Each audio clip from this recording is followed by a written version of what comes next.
Well, from our experience, the most important key factor when it comes to participation of young people is the right attitude and to develop a positive relationship with the young people, the children and young people that we actually work with.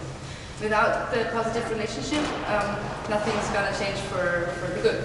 To explain to you which kind of attitudes and approaches we encounter in our everyday participatory life, I brought some friends, as you mentioned already. The first one is a little hippo here, looking quite friendly. But what we often encounter is the hippo approach, meaning people step into participatory processes using all their weight, they jump right in, they displace lots of water, and they trample on everything, basically, by using phrases like, oh, that has never worked before, or you're too young to know, and other phrases that actually do not make hippos very friendly people to work with. The second species that we encounter often in our everyday participatory life are crocodiles. The crocodile approach is a little bit different. You know, crocodiles move in very silently, very elegantly, but once they're there, they tend to eat up everything. So also not the friendly types. Then I was looking for a crane among toys that we have at home or in the office, and I couldn't find a crane, so I just brought another bird, looking a bit smaller and a bit more friendly. But think about a big crane, you know, dropping in from above, taking everything that he or she can find, and then flying off again.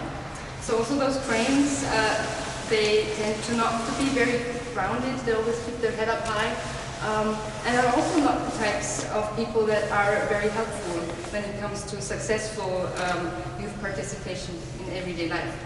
So we often meet those crocodiles, those hippos, those cranes, but what we would like to see more often, in fact, are frogs.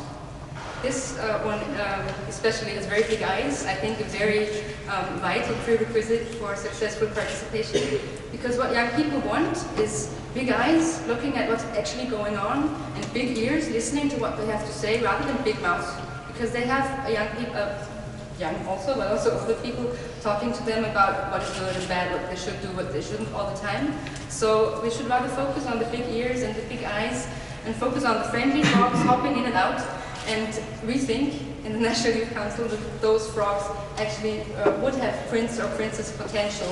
And when encountered more often, we would have more successful participatory processes. So that's just to illustrate, I'll put it in front, that we think the most vital factor are those healthy and successful and really positive, honest relationships established with young people. No matter how good the process or the mechanism put in place is, if the relationships that don't work, the process won't work. So I hope that those animals will stay in your mind, underlining this message. And secondly, I would like to mention that the second thing that we observe is that participation is not a process, is a process. It's not an event.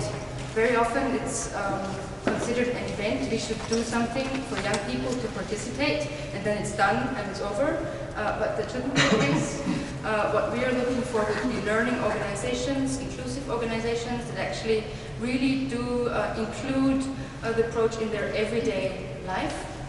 And what we observe more often are some kind of consultation-focused organizations that consult young people on issues that are relevant for young people. That is important, but it's definitely only the first step, especially within the European Union. We often encounter that. Young people are consulted, the answers are collected, the feedback is there, and then the drawer is closed. So the second the second organization type that we see is participation-focused organizations, but it's still not the end, we think. What we would like to see more is child and youth-focused organizations that really put the attitudes, the wishes, the opinions of the young people at the core of everything they do, to make it very clear that this is what we have to focus on. I think you, Ahmad, made it very clear in your first statement that it's nothing, it's half of the world population.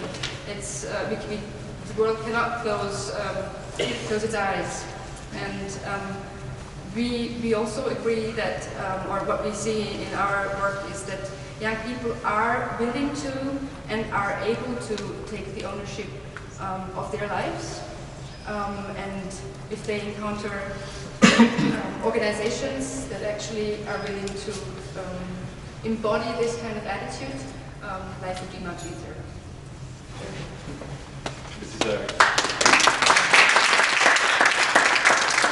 thank you. I think it was a great feedback from a youth organization on the ground, and I also really love the model with the animals.